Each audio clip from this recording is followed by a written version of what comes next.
Buenos días, buenas tardes y buenas noches a todos en todo el mundo.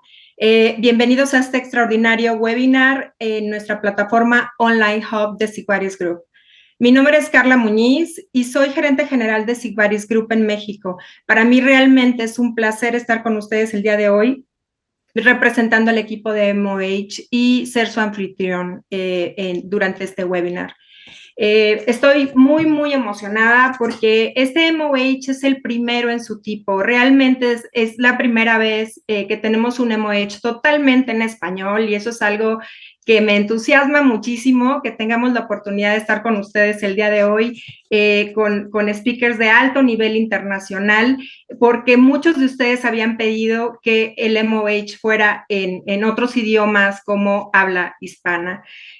Nuestro objetivo como MOH es reunir expertos médicos de todo el mundo para discutir temas de lo más actual que hay en el campo de los trastornos venolinfáticos, por lo que contamos con expertos de primer nivel de diferentes países alrededor del mundo, España, México, Portugal, República Dominicana y Alemania. Y este webinar será moderado por la doctora Rebeca Riachi de México y el doctor Rodrigo Real de España.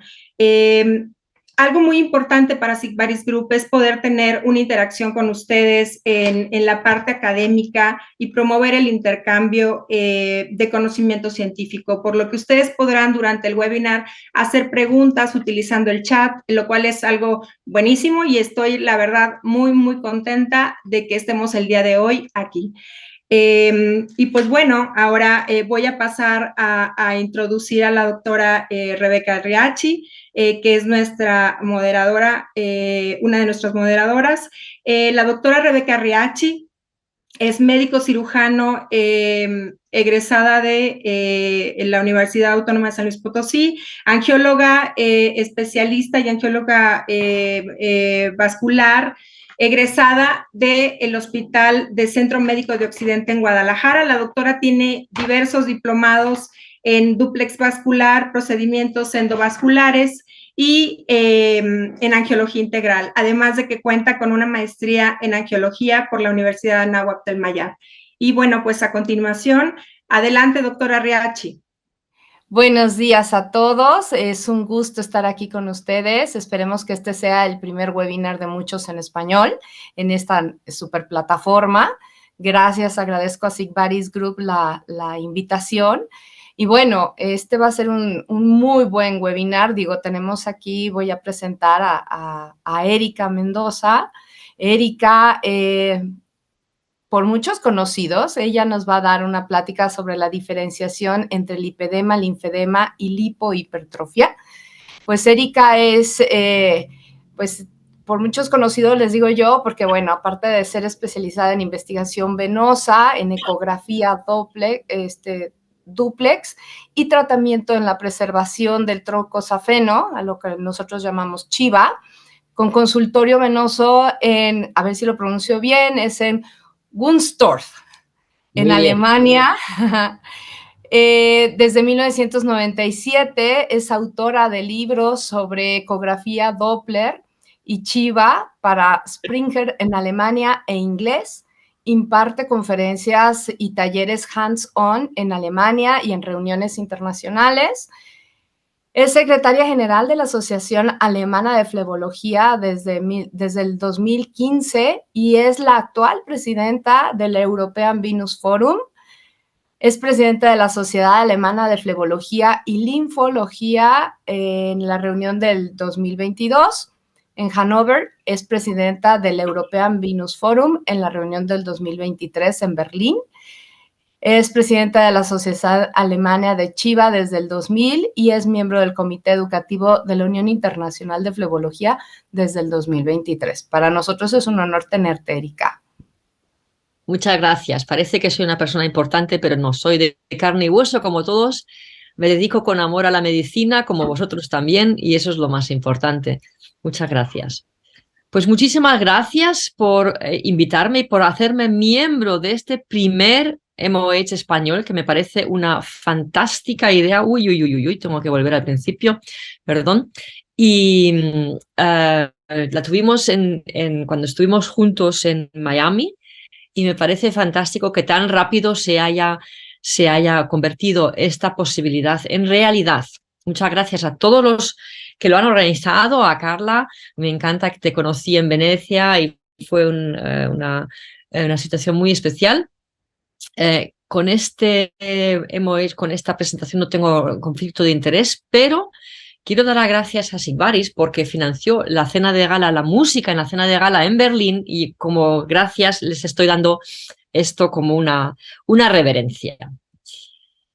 Empecemos con el tema. ¿Por qué es tan importante actualmente? Y mira que estamos hablando de mujeres, porque lo que hoy tratamos es un problema para diferenciar la patología de las piernas, quizás también la patología psicológica de las mujeres, porque todo comienza con que en los tiempos de Rubens, las mujeres con un poco más de forma éramos las mujeres más guapas, y hoy pues el sex appeal, que siempre ha sido en las piernas también, por la industria y por los medios de comunicación, pues es cuando estás esquelética. Incluso Sigvaris lo usa.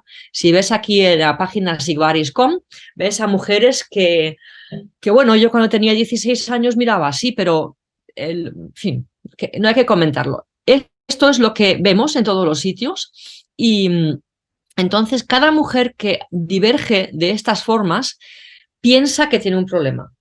Entonces apareció en el 2000, o reapareció porque fue descrito en el 1954 por Heinz, el tema del lipedema. Al principio completamente ignorado, cuando las mujeres tienen las piernas gordas es que están gordas, luego absolutamente hipertrofiado, por lo menos aquí en Alemania, cada mujer con un poco de gordura en las piernas cree que tiene un lipedema, y como durante un tiempo recibían liposucción a cargo de los seguros públicos, pues todos venían para que les certificáramos que tenían un lipedema.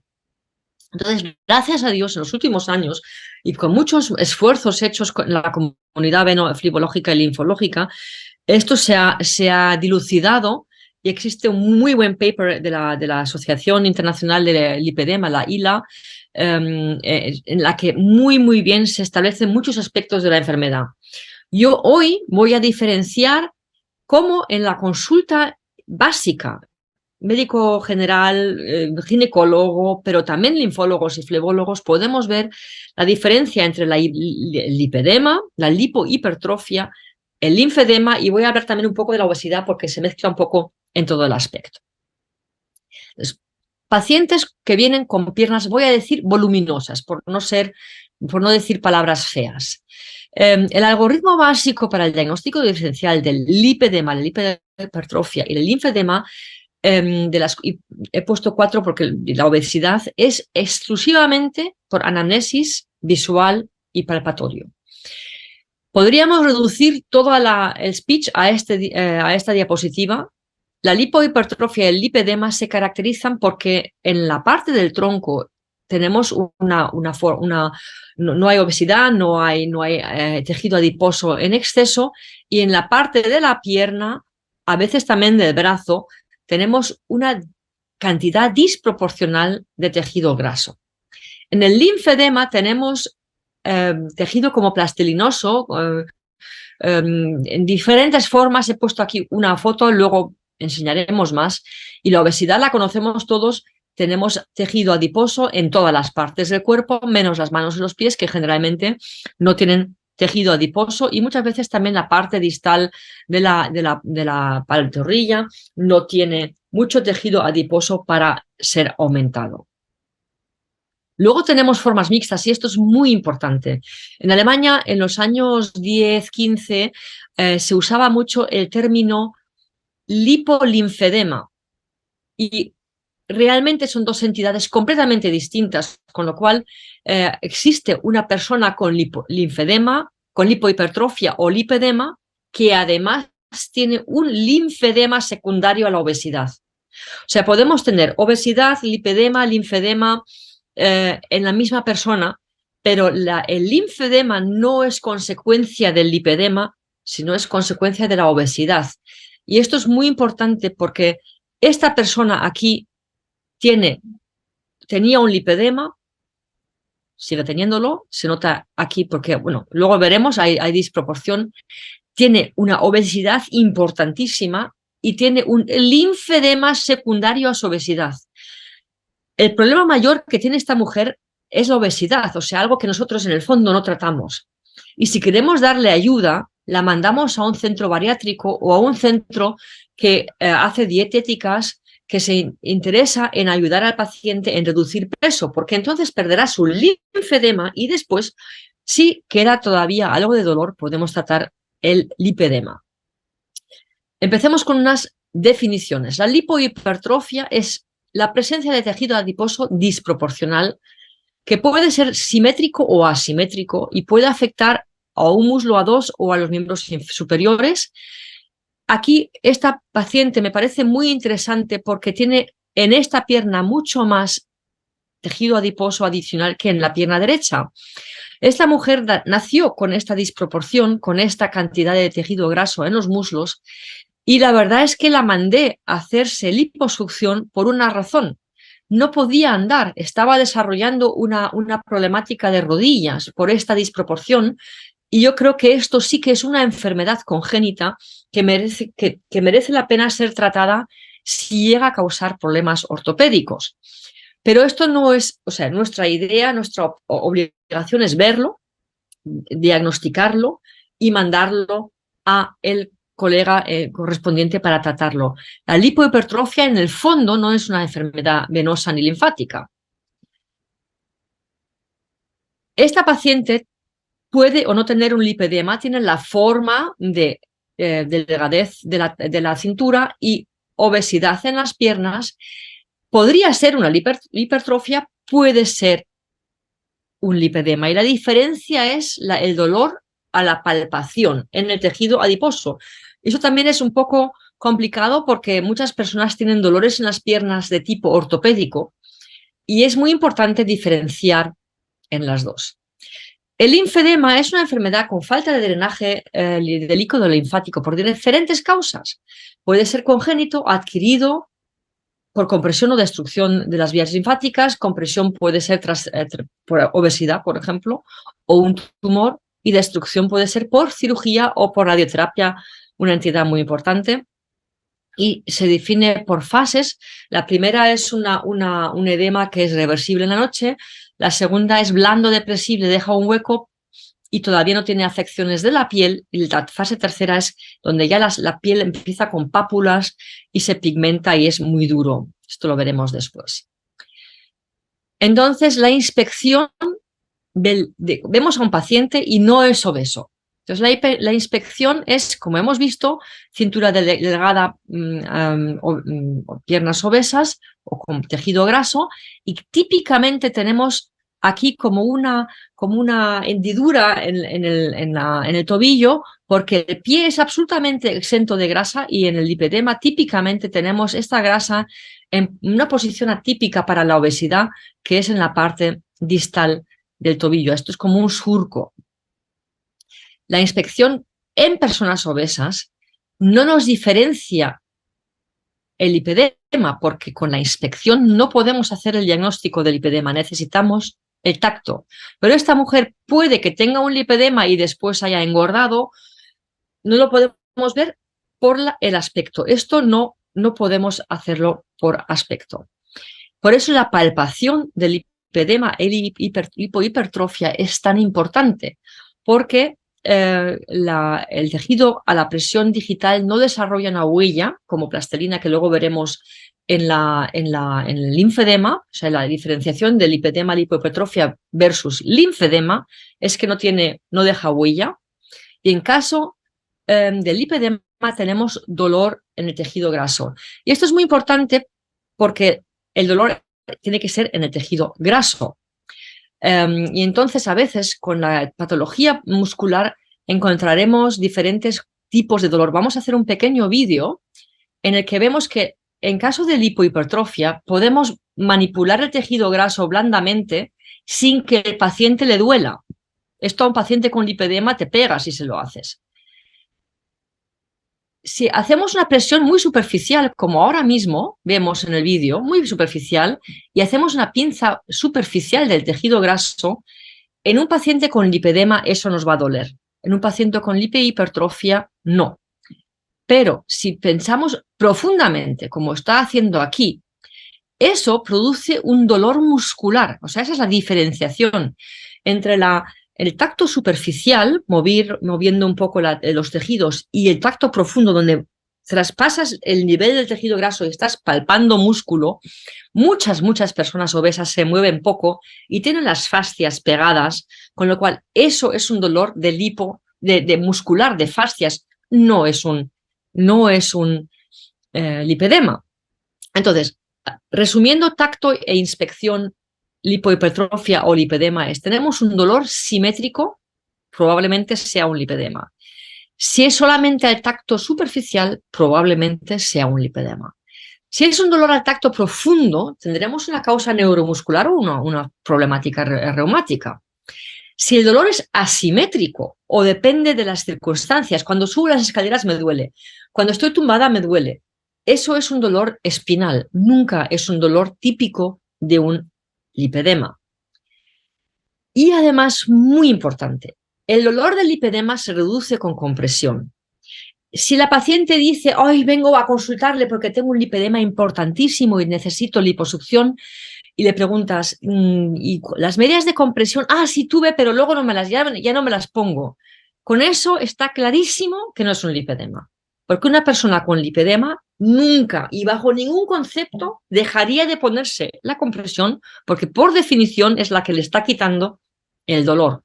Es decir, si una paciente viene diciendo, no, la media no me la puse, hombre, claro, puede ser que la media no le vale o que no le han dado la correcta, ¿no? Pero suponiendo que la media de compresión cabe y no causa heridas porque algún sitio está muy estrecho, entonces podemos decir que esto no es un lipedema. Importante es que pueden desarrollar independientemente, lo hemos dicho, la enfermedad obesidad, y es muy frecuente porque las mujeres con lipedema no se atreven a moverse porque les duele el movimiento, porque se ven feas y no quieren correr en la calle. Y entonces es muy importante diferenciar y ver la enfermedad obesidad como entidad distinta que necesita ser tratada. Y muy importante, antes de ponerle la etiqueta lipedema a un paciente, tenemos que pensar realmente si es uno o no. Porque si una mujer llega a la consulta del ortopédico diciendo que tiene un lipedema, el tipo no la va a mirar, va a pensar que su dolor es de lipedema. Es decir, es muy importante no calificar de lipedema a cualquiera que tenga las piernas obesas, porque le vamos a cortar el acceso a diagnóstico diferencial del dolor de la pierna. Vayamos ahora con el linfedema.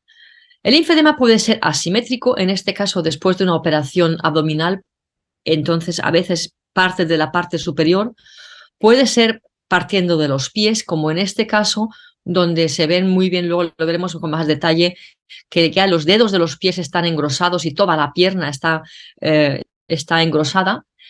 En personas que son muy sedentarias, se ve típicamente en la parte dorsal también del muslo el linfedema. Esta fue una mujer después de una operación y radiación de bajo abdomen, y se ve que incluso el asiento en mi consulta hace una mella porque es muy plástico el linfedema.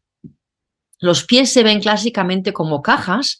Esto es el signo de Stemmer, que no puedas levantar la piel de los dedos de los pies y tienen como estas grietitas cuanto mayor es el linfedema.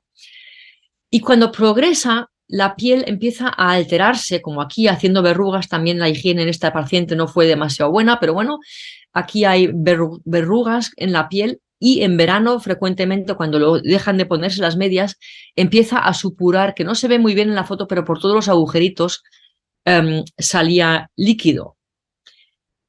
El tacto del linfedema es como plastilina. Esto es un linfedema no muy pronunciado, metemos el dedo y queda la huella, porque es líquido y proteínas, con lo cual cuando lo desplazas queda el hueco y tarda unos minutos en volver.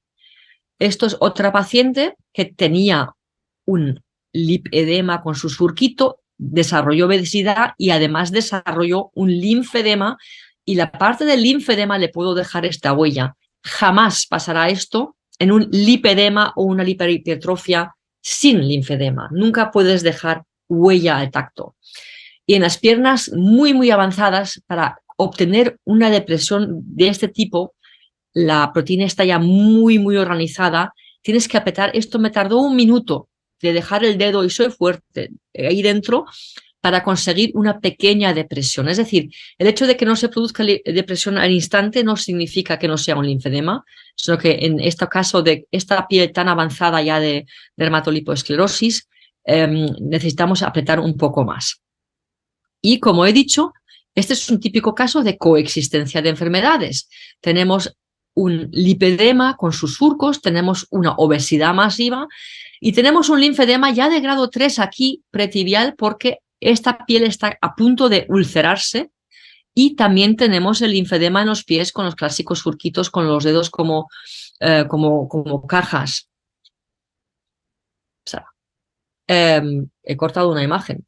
Lo importante es, a la hora de ver a los pacientes, poder diferenciar entre la existencia de 3 enfermedades o 4, la obesidad, y de tratar correctamente y ver con el paciente las causas. Desmitificar el lipedema, porque tener un lipedema no es un regalo.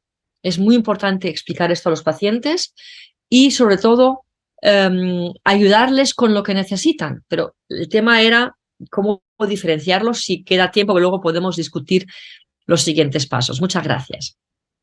Erika, muchas gracias. Algo le pasó a mi video. Espero me escuchen. Sí, te escuchamos. Ahora sería el momento. This would be a moment for the questions. Sería el momento de las preguntas, ¿verdad? Pero yo creo que primero lo que voy a hacer es presentar, si me permiten, es presentar a Rodrigo Rial, mi comoderador. Sí. A ver, yo no sé qué le pasó a mi video, pero bueno, sí me escuchan, ¿verdad? Sí. Escuchamos, Rebeca. Ok, gracias. Bueno, Rodrigo Rial, bueno, muchos lo conocemos, es español, es cirujano vascular. Aparte de eso, bueno, tiene muchísimas, ahora sí que muchísima experiencia, muchísimas publicaciones, congresos, reuniones, ¿sí? Él es un especialista en angiología y cirugía vascular en el Hospital Clínico San Carlos. Ahora sí que profesor de docencia práctica del Departamento de Cirugía de la Facultad de Medicina de la Universidad Complutense. Es director de instalaciones de rayos X con fines de diagnóstico y aparte tiene una acreditación de 2º nivel en protección radiológica en práctica intervencionista, y es ahora sí que tiene experiencia como médico especialista del Servicio de Angiología y Cirugía Vascular del Hospital Clínico de Madrid hasta la actualidad, desde 1996. Aparte está en el staff de cirugía y traumatología de urgencias del Hospital Traumatológico de la Fraternidad, igual de MUPRESPA, si lo dije bien. Es presidente del capítulo español de flebología y linfología de la Sociedad Española de Angiología y Cirugía Vascular. Es miembro de su comité científico desde el 2012 al 2017. Es miembro numerario de la Sociedad Española de Angiología y Cirugía Vascular y miembro numerario del capítulo de cirugía endovascular de la Sociedad Española de Angiología y Cirugía Vascular. Como les dije, tiene muchísimas publicaciones, va a muchos congresos y reuniones científicas como ponente nacional e internacional. Bienvenido, Rodrigo. Muchísimas gracias, Rebeca. La verdad es que esta presentación me llena de vergüenza, estoy avergonzado. Muchísimas gracias, has leído prácticamente el currículum entero. Quería dar desde aquí las gracias a Sigvaris, a Carla, por esta magnífica, por este magnífico webinar que estamos realizando, que se ha hecho con una ilusión tremenda, a todos los 2 ponentes y a los expertos que van a comentar, y desde luego a ti, Rebeca, que eres una grandísima profesional y una comoderadora excelente.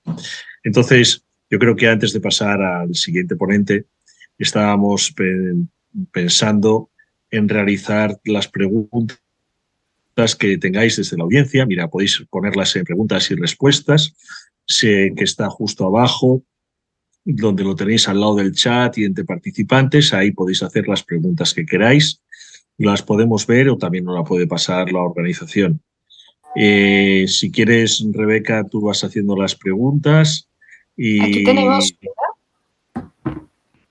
Podemos empezar. Dice Mauricio González, ¿cuál es el mejor tratamiento del linfedema y qué opina de la microcirugía? Pues voy con ello.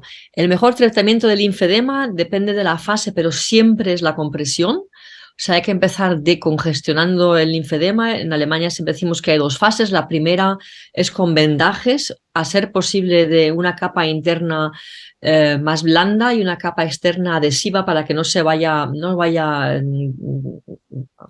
cayéndose la venda. Pues dependiendo del volumen, cambiarla a diario o cada 2 días. Y si fuera posible hacer un drenaje manual linfático diario durante una semana o 2, que aquí en Alemania fácticamente es imposible porque no encuentras citas hasta dentro de 3 meses, con lo cual si diagnosticas un linfedema, lo más importante es que lo vendes, que lo controles cada 2 días y hasta que se reduzca el volumen y puedas ponerle medias, que dependiendo de si tienes surcos o no surcos, será de compresión normal o de la compresión, como se dice en español, flat knitted, la que tiene tejido la... plano. Tejido ¿Cómo? plano. Tejido plano. Okay, perdón, eso nunca lo había dicho en español.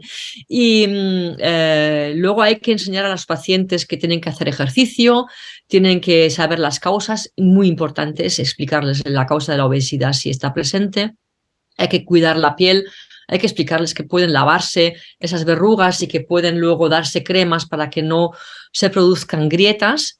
Y la microcirugía solamente puede ser en caso de la microcirugía, solamente se puede aplicar en casos seleccionados, donde, por ejemplo, sabemos que hay algún nódulo linfático muy puntual afectado, pero si la causa es la obesidad, entonces será superfluo operar las lesiones.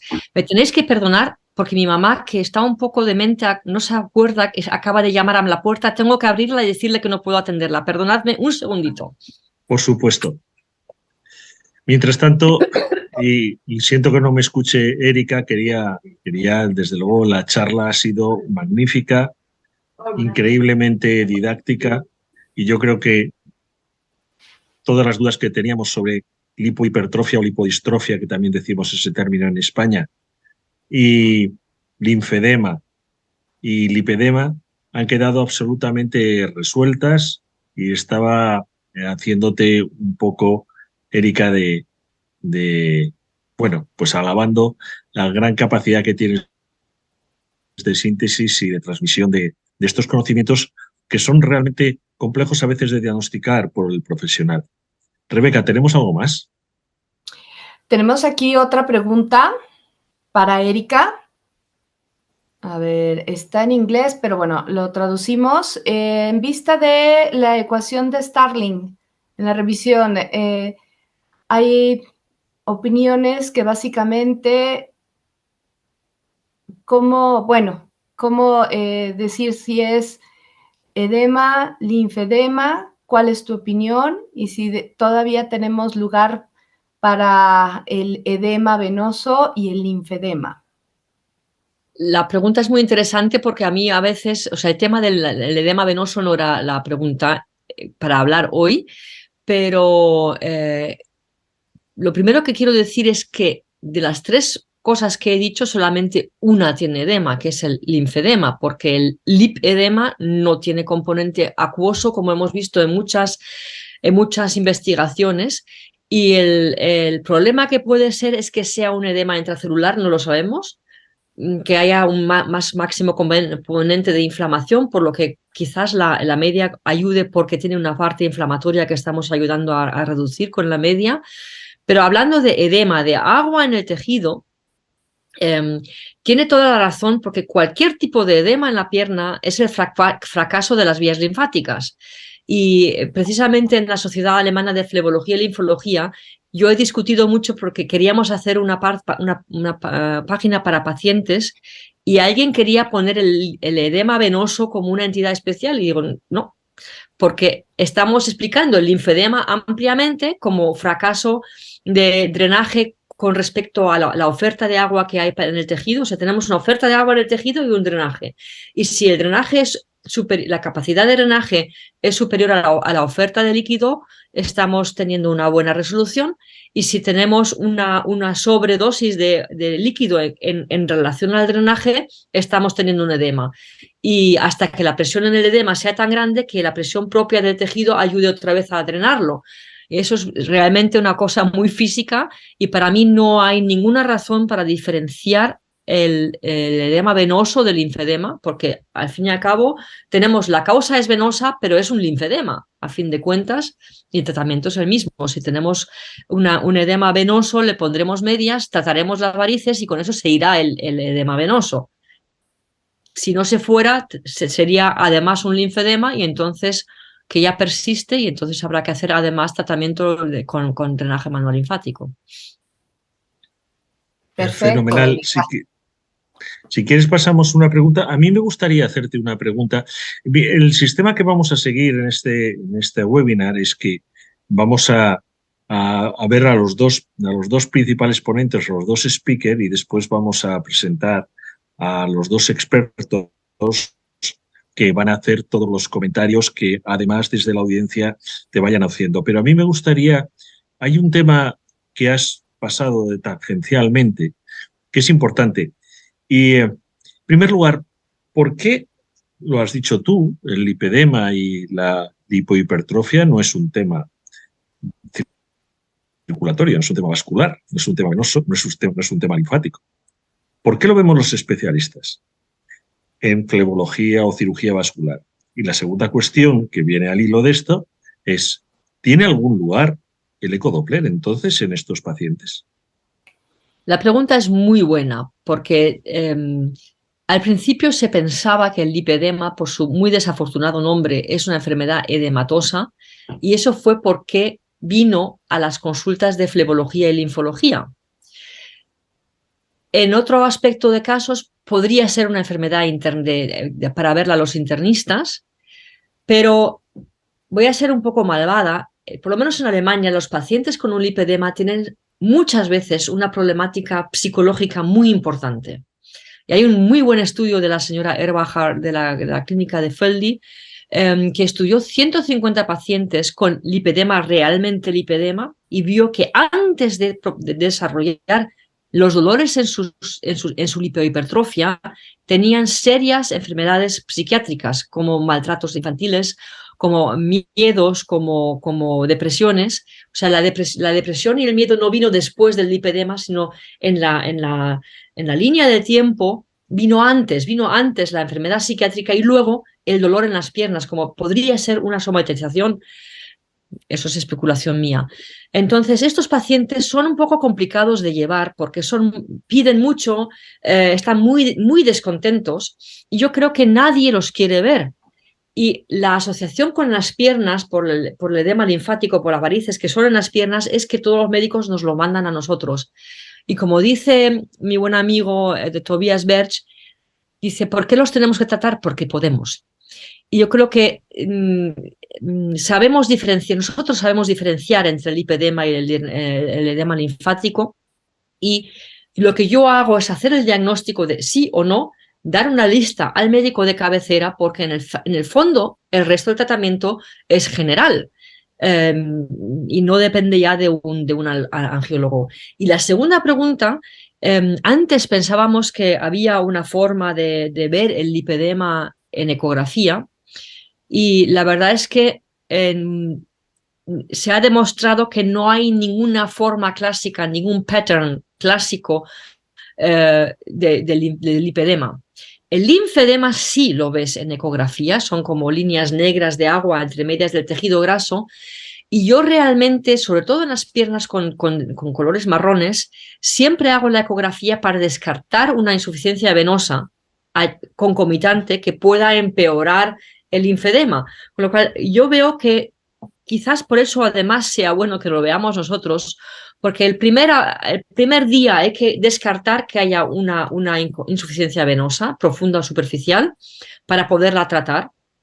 Y además, por ejemplo, si yo tengo una mujer con una forma de lipohipertrofia, sin dolor, pero una muy abultada lipohipertrofia, yo siempre miro con el ecógrafo si tienen agua ya en los tejidos grasos de la pantorrilla, porque para prevenir la formación de un linfedema, yo he visto, pero esto es empírico, que aparte de la media de compresión en estas mujeres, 1 o 2 ciclos de drenaje manual linfático reduce esta tendencia, o sea, ayuda al tejido linfático, y luego mantenerlos con compresión hasta que adelgacen es un buen método para prevenir un linfedema secundario.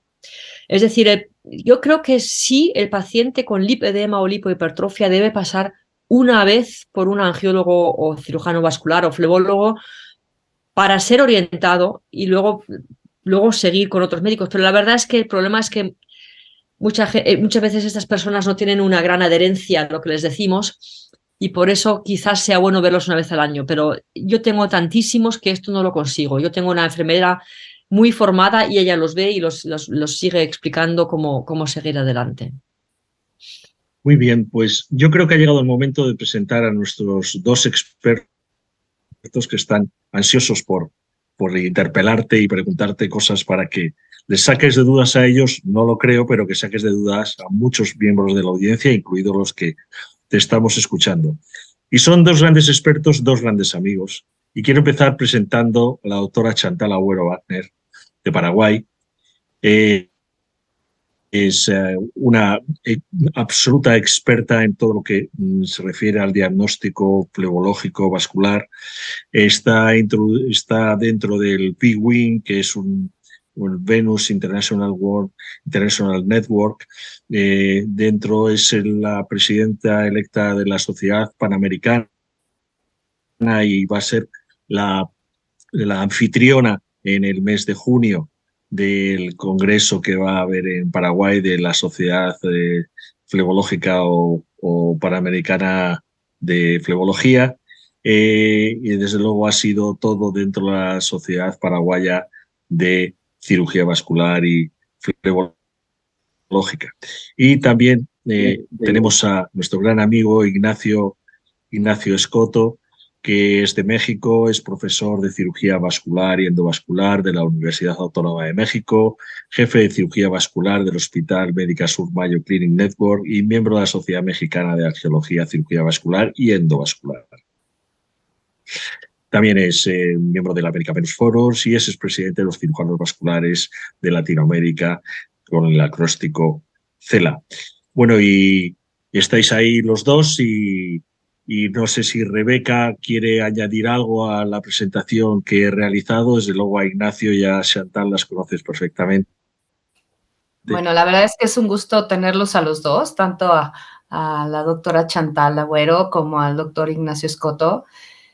Tenemos una pregunta extra, no sé si quieren que empecemos con eso también. Tenemos una pregunta del doctor Francisco Javier Moreno, de Guadalajara.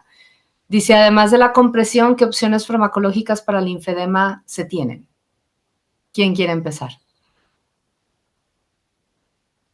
Pues puedo empezar yo diciendo que en Alemania no están permitidos estos medicamentos, no los tenemos a disposición, pero siempre que vamos al Venous Forum se ven que muchos productos han demostrado ya tener una eficacia sobre la reducción del edema, y prefiero pasar la palabra porque realmente yo no tengo experiencia en ello y me da mucha pena, y estoy intentando favorecer que lo introduzcan en Alemania. No sé por qué sistema no lo tenemos, así que paso la palabra. Chantal, ¿qué tal en Paraguay? Buenas, saludos a todos. Realmente gracias por esta oportunidad de compartir y decirle también a Erika y a Rodrigo y al resto del grupo que faltaron adjetivos en la presentación de ambos. No, lejos de ser modesto, realmente es un lujo tenerlos aquí. Volviendo a la pregunta específicamente, realmente en Paraguay no tenemos regulación en ese aspecto y lo utilizamos porque el paciente muchas veces refiere cierta mejoría en cuanto sobre todo al edema. No tenemos estudios propios, pero en general hay muchas publicaciones, como dijo Erika, y realmente es parte de nuestro tratamiento en los pacientes que buscan una mejoría, sobre todo vespertina, ¿verdad? Porque es donde más están afectados, por eso en general la toma lo hacemos a la mañana para que el efecto mayor sea a la tarde. Es una forma de compartir esta experiencia, pero realmente es nunca, como yo le digo, porque muchas veces lastimosamente los pacientes creen que un medicamento va a ser el milagro, entonces tenemos que hablar y educar al paciente que eso es solo una parte y si lo hace exclusivamente con la medicación no va a lograr ninguna mejoría. En eso yo soy muy tajante porque si no hace la parte de compresión, y no hace las medidas de bajar de peso, sobre todo, que decía Erika, es fundamental que el paciente tenga conciencia y aunque no lo haga, nosotros lo tenemos que repetir y repetir el tema de bajar de peso, ¿verdad? Porque en general, como decía en la presentación, son pacientes obesos en la gran mayoría y también un apoyo psicológico porque en general, como también decía ya Erika, no estoy diciendo algo nuevo, pero recalcar que necesitan acompañamiento porque generalmente tienen trastornos psicológicos, psiquiátricos que necesitan ser atendidos. ¿Puedo comentar una pregunta? Claro. Claro. Por supuesto. Sí. ¿Cuál? Porque hay muchos medicamentos. Algunos han demostrado ser buenos en la enfermedad venosa. ¿Existe alguno que prefieras para el linfedema? Sí, nosotros usamos mucho los medicamentos que tienen más publicaciones, ¿verdad? Y que realmente la dosificación también es importante porque no podemos hacer los flavonoides en general y la toma en general tiene que ser de 1 gramo a la mañana para que también tenga mínimamente, porque a veces van en dosis muy pequeñas, ¿verdad? E incluso lo repetimos a veces cada 12 horas en el caso de que sea un paciente con mucha sintomatología en ese punto, ¿verdad? Muchas gracias. Ignacio, ¿quieres añadir algo? Doctor Escoto. Muchas gracias. Bueno, creo que nosotros en México no contamos con el medicamento y bueno, yo que antes me quedé sin señal un momento, pero quería agradecer a Sigvaris por la oportunidad y sobre todo tener esta fantástica oportunidad de escuchar speakers de tan alto nivel como Erika Mendoza y a ustedes. Creo que algo de lo que yo podría aportar sobre nuestra experiencia en lipedema, que es primero que es un padecimiento cada vez más frecuente en la consulta diaria, al menos para los angiólogos o para los cirujanos vasculares. Me parece que el estar preparados al respecto de cómo ofrecerle al paciente un diagnóstico certero, como lo ha hecho el día de hoy Erika, es sumamente importante porque las pacientes quedan estigmatizadas o quedan marcadas para toda la vida con este diagnóstico y a veces revertir un mal diagnóstico puede ser mucho más difícil que hacer un buen diagnóstico. Muchas pacientes vienen con información que existe en las redes sociales o que existe en el internet y me parece que tenemos que también hacer que exista buena información que haya circulando para que las pacientes tengan el dónde acudir de forma adecuada y con qué especialista. Y viendo una de las diapositivas de Erika, me quedé pensando en esta asociación entre linfedema, lipedema y hipertrofia, en que tenemos una asociación ya demostrada del 39% de enfermedad venosa crónica con lipedema. Y esto es muy importante porque el ultrasonido, pues aquí nos da muchos datos importantes de qué pacientes están teniendo este tipo de asociación de enfermedad venosa crónica con lipedema. Y viene la pregunta, ¿cuándo tratamos la enfermedad venosa crónica y cuándo hacemos mejor un tratamiento inicial del lipedema para ver si bajan los síntomas de las pacientes? Porque muchas veces muchos médicos pueden pensar que al tratar la enfermedad venosa crónica que está asociada, la paciente va a disminuir su sintomatología y esto no ocurre de esta manera.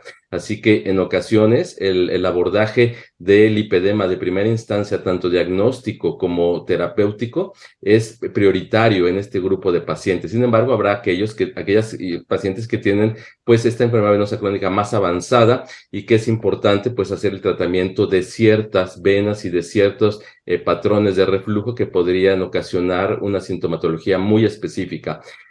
También es una pregunta, pues, para más adelante a ver si nos la puede contestar Erika, es ¿qué tipo de paneles genéticos hoy en día contamos? ¿Qué es lo que están haciendo, por ejemplo, allá en Alemania para tener un diagnóstico un poco más certero desde el punto de vista de patrón familiar, de presentación de esta enfermedad, que en ocasiones lo vemos en la consulta?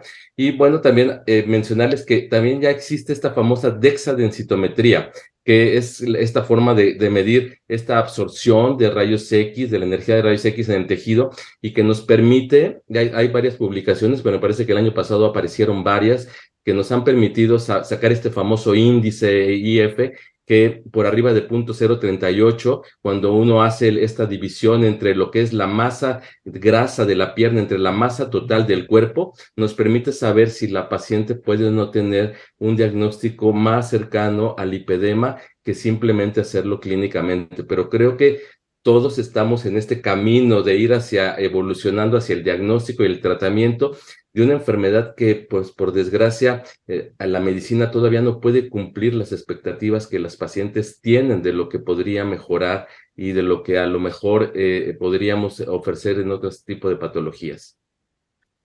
Bueno, muchas preguntas muy complejas, muy buenas y muy buenas. En primer lugar, espérate, voy a apuntarme densitometría y ayuda. Vale. En primer lugar, dices que hay el 36% de pacientes con lipedema tienen una enfermedad venosa. Yo esta publicación no la conozco. ¿Cómo? 39. 39. Yo conozco los datos del estudio, el Bone Vein Study, donde se dice que el 89% de los adultos tienen una enfermedad venosa, con lo cual, qué sorpresa que el 39% de las enfermeras con lipedema lo tengan. Si yo considero enfermedad venosa solamente un reflujo safeniano, es decir, quito las 50% del estudio de Bone que solamente tienen spiders, o sea, varículas, entonces, yo en mi consulta, las personas que consultan, tengo un lipedema y realmente lo tienen, suelen ser jóvenes, y yo diría que como mucho el 2% al primer diagnóstico en su juventud tienen una enfermedad venosa. Claro que si maduran, luego tendrán la enfermedad venosa como todo el mundo y le corresponde que les trates la enfermedad venosa. O sea, depende de a qué edad se hizo ese estudio. Me encantaría que me lo pasaras por email porque me parece muy importante. Aquí en Alemania estamos haciendo, soy miembro del equipo, un estudio de PhD, un doctorado, sobre, sabiendo que en el fondo hasta ahora no sabemos nada sobre diagnóstico por imágenes, haciendo un estudio sobre todos los resonancia magnética. Estamos revalidando si sí que existe alguna forma patognomónica para ver por imágenes el lipedema, pero no hemos llegado muy lejos. Por estudios de composición de tejido se sabe que en biopsias de tejido de lipohipertrofia versus lipedema tienen más agentes inflamatorios como las metaloproteinasas en los adipocitos, pero no me consta que exista un estudio sobre la genética. Me pillas ahí, no me consta, pero lo que sí me consta es, o sea, yo he pensado mucho sobre el respecto. ¿Por qué tenemos tantas mujeres con lipohipertrofia y lipedema hoy en día? Y para mí es que tuvimos muchos milenios de selección natural donde la mujer con capacidad de tener una lipohipertrofia era preferida por evolución, porque era la que en sitios donde hay sequía en verano o no hay frutas en invierno, tenían que tener un acúmulo graso para alimentar a los bebés en cuerpo y en pecho. Es decir, las mujeres con lipohipertrofia son muy buenas para poder tener descendencia. Y en esos tiempos siempre bajábamos el tejido graso en los tiempos sin alimentación, y ahora mismo tenemos neveras, con lo cual ya no tenemos los tiempos sin alimentación, y yo creo que eso es una selección natural que se hizo, pero esto es también una idea mía, y entonces lógicamente es hereditaria la predisposición física a desarrollar más tejido graso. Eso debe ser. Y además, si lo ves en las familias, muchas veces en las pacientes, ves que la mamá que viene con la hija tiene la misma forma de cuerpo, pero yo no sé que estuviera demostrado científicamente. La densitometría, yo no sé si realmente puedes diferenciar entre un lipedema y una lipohipertrofia por la cantidad de tejido graso del cuerpo. Lo que sí que sé es que puedes diferenciar entre el lipedema, lipohipertrofia y el linfedema, con esta medición, que ahora no se me ocurre el nombre, pero la usé incluso en un estudio que publiqué el año pasado, la medición del líquido dentro del tejido. Es quizás se me ocurra, estoy también vieja yo. Es una medición del líquido dentro del tejido, y ahí hicimos un estudio con la clínica Földi si durante el día el muslo aumenta de volumen, que muchas personas con lipedema dicen que durante el día notan un aumento de volumen del muslo, y demostramos que mujeres con y sin lipedema tienen el mismo aumento de muslo durante el día, que es 0,2 centímetros, o sea, nada, pero las mujeres con lipedema sienten que el muslo aumenta, con lo cual quizás sea que la inflamación en las células aumente, pero eso también está sin investigar. Pero el volumen, lo hicimos en un estudio piloto, para nada aumentó, ni la turgencia, o sea, ni la cantidad de líquido en el tejido tampoco aumentó. Y tú preguntaste por la ayuda que tienen estas pacientes. La primera ayuda, y eso es muy importante, es que dejen de pensar que hay que ayudarlas desde fuera. O sea, las mujeres que tienen esta forma de pierna vienen y dicen, alguien tiene que ayudarme. No, es genético, tú has nacido con esta predisposición. O sea, tú has nacido con la disposición a tener los muslos más aumentados. La única cosa que puedes hacer es, por ejercicio y dieta, quizás bajar un poco, y puedes ponerte medias. Puedes ir al psicólogo si tienes dolor, pero no hay, a mi entender, una forma más allá que alguien venga a hacer algo. Y eso es muy importante, que en la literatura, o sea, la liposucción, no hay ningún estudio a largo plazo que demuestre que la liposucción es una ayuda para estas pacientes. Es decir, no tenemos nada externo aparte de las medias que podamos ofrecer a estas mujeres, aparte de un cambio de su propia, o sea, ellas tienen que hacer el esfuerzo de cambiar su propia relación con sus piernas. Sería el sumario. Espero que he contestado todo. Chantal, ¿has levantado la mano? Sí. Totalmente. Sí, nada más, porque me parece importante el auditorio que tenemos. Me parece buenísimo tener en cuenta que para ordenar el tema diagnóstico, y que Erika me corrija, entonces el dolor clínico es importantísimo para el lipedema. Entender también que no sé si hay realmente, entiendo que el índice de masa corporal hay un índice de cintura, altura, que también se puede utilizar como parte diagnóstica, como punto 2. Punto 3 diría la parte radiológica propiamente, ecografías, densitometrías, que no sé si hay tanta fuerza en eso. También veo que hay marcadores que estamos buscando de inflamación, de hipoxia, que podríamos tratar de ver a futuro, porque esto hay que decir en estos auditorios para que también la gente, quizás tengamos suerte de que haya gente que le interese y que empiece a investigar, y después tengamos más publicaciones y estudios de este tipo, ¿verdad? Me parece que eso es interesante, porque en el diagnóstico basamos después el tratamiento, y no entramos en esa falsos diagnósticos del lipedema o dejamos de lado otras patologías, como decías, importantes, reumatológicas o incluso graves, que el paciente no están bien diagnosticadas y viven pensando que es simplemente un lipedema, ¿verdad? Y creo, Rodrigo, en lo que decías de por qué cae en nuestra especialidad, como decía Erika, vienen también a veces en el diagnóstico diferencial, y algo importante que veo también es que a veces decíamos que puede tener un lipedema y después tener un linfedema también. Entonces ahí entramos nosotros porque no es individual esta patología, a veces está asociada, ¿verdad? El porcentaje no lo sé, quizás hay todavía falta más conocimiento, pero bueno, el tema es que a veces en un momento tienen un lipedema y pueden en otro momento tener también linfedema. Entonces, es un problema para nosotros no ocuparnos de estos pacientes. Eso nada más para unir un poco ideas.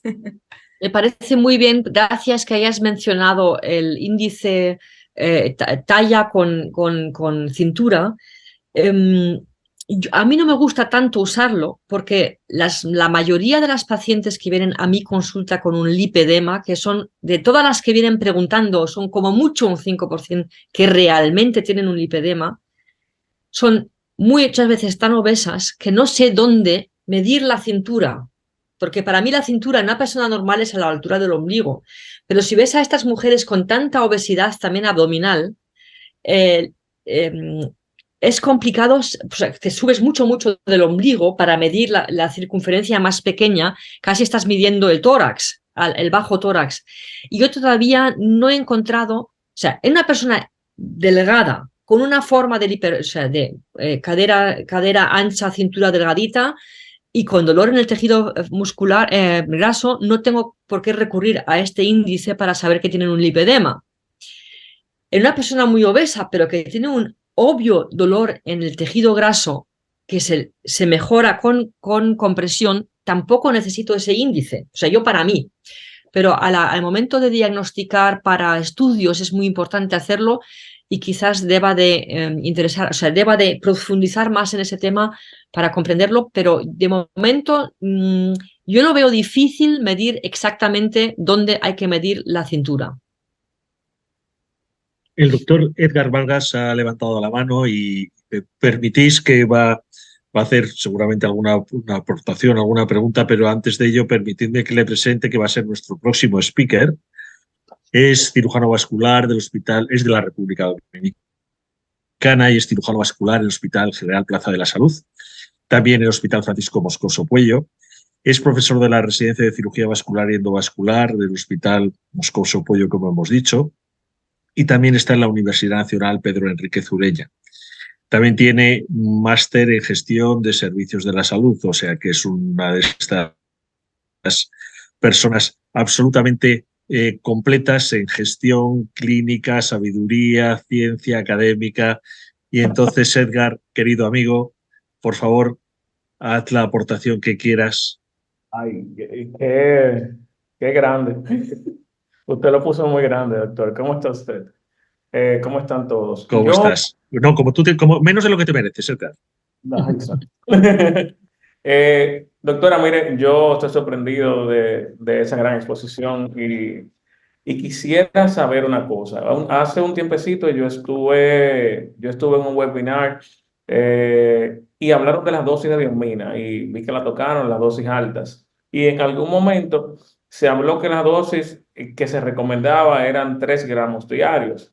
En cuanto al linfedema por celulitis, yo en mi consulta comencé a implementar dosis altas de diosmina, obviamente aunado a la antibiótico-terapia e incluso implementé por asuntos de la inflamación que promueve la infección el uso de esteroides de liberación prolongada. Estas 3 cosas, más el posterior uso de la osteocompresión cuando la infección cede, han hecho que los pacientes evolucionen de una forma bastante conveniente. Entonces, quisiera saber si en su práctica teníamos la experiencia con esas dosis tan altas. yo quiero aportar información sobre la celulitis, es decir, la infección del tejido celular graso por ejemplo, una picadura de mosquito o una lesión en los dedos de los pies, que se llama erisipela, si lo entiendo bien. La erisipela ocurre muchas veces sobre un linfedema o provoca el linfedema. Y es muy importante, es muy buena aportación porque esto es una de las pocas veces donde actuando muy pronto sobre esta inflamación podemos evitar el empeoramiento de la enfermedad linfática. Yo no tengo protocolos con cortisona, pero me parece una muy buena idea porque, por supuesto, o sea, una vez yo iniciaría primero el antibiótico porque suelen ser estreptococos o estafilococos que lo ocasionan. Entonces yo empezaría con una antibioterapia y quizás a los 2 o 3 días, estando seguros de que vamos a evitar una sepsis si metemos cortisonas, seguramente, pues parece una idea muy buena meterle también corticosteroides. Con la diosmina no tengo, ya digo, ningún tipo de experiencia, eso lo deberán de decir otras personas, pero lo que yo veo aquí en Alemania es que a mí me mandan los pacientes después de una erisipela como a los 3 o 4 meses, tienen ya las piernas así, nadie les puso vendaje, nadie les puso medias, nadie les trató, y entonces es muy difícil revertirlo, pero me parece una línea muy interesante de tratamiento y no sé si en otros países hay protocolo de poner cortisona, me parece una muy buena idea. Quizás alguien que tenga más experiencia con diosmina pueda decir si hay experiencia con erisipela y diosmina. Yo no la conozco. De hecho, tenemos una pregunta del doctor John García, cirujano vascular de Medellín, Colombia. ¿Cuál es el concepto precisamente de diosmina esperidina de fracción purificada y micronizada y troxalutina en el manejo del linfedema? Yo paso. Yo no lo sé. Edgar, Chantal, doctor Ignacio Escoto. Pues hay varios estudios ya muy antiguos, de los primeros años que se estudiaba la diosmina esperidina, en los cuales pues sí se ve que hay una disminución del volumen de las extremidades de forma importante, mas nunca se pudo saber si realmente era una cuestión de linforreología la que mejoraba en realidad, pero sí hay estudios que muestran que el volumen de las extremidades realmente disminuye en pacientes que estaban diagnosticadas con insuficiencia o enfermedad venosa crónica, pero Yo eso lo sé. Perdón, Sí, yo sé que mejora la estasis venosa, pero no sé si actúa en el sistema linfático. ¿Hay estudios, Ignacio? Sí. Hay estudios que está dicen catalogado como linforreológico, más yo no conozco los estudios, pero sí en los que disminuye el volumen, lo que es considerado como edema, eso sí. la razón por la que se consideran los flavonoides linfotropos es fundamentalmente estudios in vitro por el efecto sobre el óxido nítrico y la degradación del óxido nítrico, que, como sabemos ya mucho más de anatomía y fisiología del sistema linfático, sí que tienen algunas fibras musculares, ¿no? Entonces, esa es la razón de que se considere linfotropo. Sin embargo, la eficacia in vivo pues, ha sido demostrada en algunas ocasiones y en algunas circunstancias. Hombre, yo dudo mucho que un paciente con un linfedema como el que has enseñado y que además es de origen tumoral, seguramente por linfadenectomía, ¿no?, pues ahí vaya a mejorar. Pero está claro que en los pacientes en los cuales existe un linfedema asociado por una evolución de la enfermedad venosa crónica y fibrosis del tejido celular subcutáneo, ahí puede tener un efecto complementario. Eso es en el linfedema. Otra cosa es lo que estábamos hablando, el lipedema, lipodistrofia y sobre todo la celulitis, ¿no?, que es una infección que bueno, se debe a un germen que encuentra su hábitat ideal en el edema, ¿no? Yo creo que son dos cosas muy diferentes. Todavía en el linfedema nos falta mucho para poder avanzar farmacológicamente. No sé si hay alguna pregunta más, Rebeca. Mira, hay otra pregunta que es, ¿el lipedema tiene alguna opción farmacológica hablando de esto para ustedes? El lipedema. Sí, a mí me parece, o sea, yo en el fondo, mi experiencia mayor es la avena, pero veo a muchos pacientes con lipedema y por eso me metí en el tema del cambiar el nombre, por ejemplo, que hay un intento por cambiar el nombre de esta enfermedad a una más propia, una inflamación del tejido, pero estamos un poco pendientes también de resultados. Pero yo postulo, si esto es una enfermedad con inflamación, posiblemente algún tipo de medicamento antiinflamatorio pueda ayudar. Yo veo un poco difícil la diferenciación entre una enfermedad que se llama reumatológica, madre mía, estoy vieja, la fibromialgia, gracias. La fibromialgia tiene un nuevo medicamento biológico, o sea, un biological, que reduce el dolor de la fibromialgia. Y yo muchas veces veo a las pacientes con diagnóstico de fibromialgia y pienso, ¿será un lipedema o será una fibromialgia? Y si este medicamento, o sea, este tipo de acceso al tratamiento me parece muy bueno porque si lo entiendo bien, los biologicals hacen menos efectos secundarios que la cortisona, que en estas mujeres sería muy contraindicado porque aumenta el peso. Entonces, yo creo que esto para las personas que trabajan más en este sentido de temas sería una muy buena línea de investigación. Yo creo que los antiinflamatorios sí es una opción de indicación, sin embargo, tenemos que recordar que son pacientes jóvenes que podrían quedarse con ese medicamento pues por muchos años y la función renal tiene que cuidarse en ellas porque no va a haber un medicamento que las cure por siempre, tal vez controle episodios de dolor en algún momento. Y yo creo que aunado a todo esto y lo que ha platicado Erika de todo el manejo global, más la hidroterapia, la vibración de baja frecuencia, la compresión, de usar de pronto botas de compresión neumática de forma intermitente y diferentes tipos de ejercicio, son herramientas con las que el médico tiene que jugar para irlas administrando de poco a poco en estas pacientes. Y para mí, creo que lo más importante es lo que decía Erika, que la paciente tenga un apoyo psicológico a la par todo el tiempo, porque de otra manera es muy imposible mejorarlas solamente con estas herramientas que tenemos hasta hoy. Efectivamente. Oiga, tenemos una pregunta interesante del doctor Sergio Corona. ¿Cuáles son las medidas que recomiendan en el edema genital posterior a prostatectomía radical por cáncer de próstata? Estamos hablando de sería un edema de los que nosotros vemos normalmente en personas con cáncer con ganglios tomados. ¿Qué opinan? Pues confieso que estuve en mi primera rotación, empecé a ser uróloga porque mi doctorado fue en litotricia y teníamos pacientes y lo llamábamos el cojín del saco, por decirlo de una forma. Se los tumbábamos con un cojín entre las piernas para que los testículos estuvieran en alto y pudieran drenar, porque normalmente pues cuelgan. Y es un problema muy importante para estas personas. O sea, ponerles un suspensorio cuando están andando para tener los testículos en alto y cuando están en la cama ponerles un saquito entre medias de las piernas para que estén en alto. Existe muy difícilmente una compresión externa para estos órganos y por eso yo creo que un drenaje manual linfático muy pronto, muy acentuado, posiblemente entre tanto existan también los tapes linfológicos. Los tapes en la linfología en las piernas funcionan muy bien, pues que ayudan a drenar.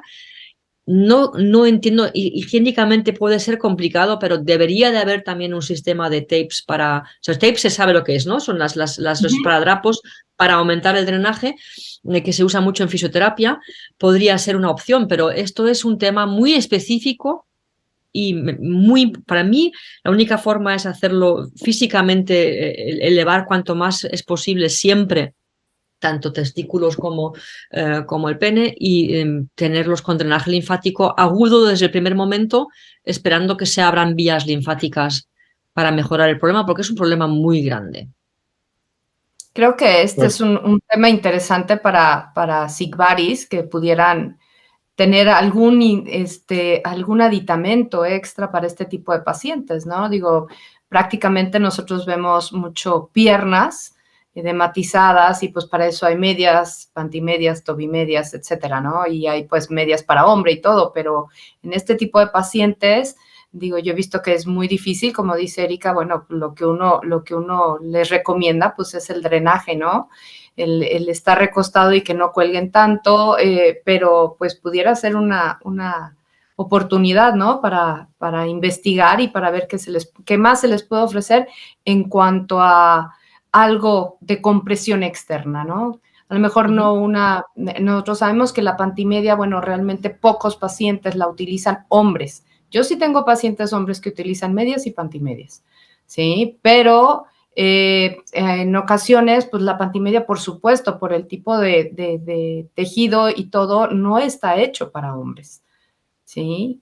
Es más para mujeres. Entonces, quizás ahí pudiera ser a nivel de Sigvaris. Carla, por ahí tienes alguna idea, ¿no? Que pudieran desarrollar para este tipo de pacientes.